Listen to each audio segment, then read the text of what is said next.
Let's take a look at the warehouse by period report. This is the time series page. It takes a chosen measure from the left here, and then you can create hierarchical views in the rows. So here we have location, zone, and bin. And then it can show trends across whatever time period you like, year, quarter, month, week, even day.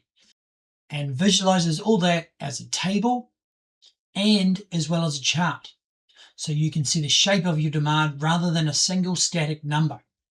You can easily toggle to a line chart as well, right here, if that's your preferred view.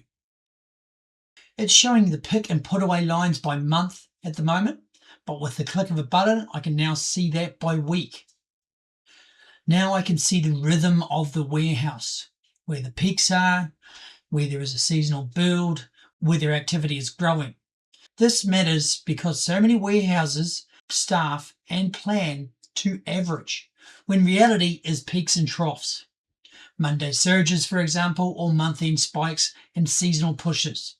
If you can see the real pattern, you can line up your labor and your space to it instead of being caught out. And it is not just posting dates. I can trend by expiration date with a click of a button. Or I can group by pick aging bands to look at the problem from a completely different angle. With Warehouse by Period, it's not just about what happened, it's about recognizing the patterns that help you prepare for what's coming next. Thanks for watching, and I hope you found this useful.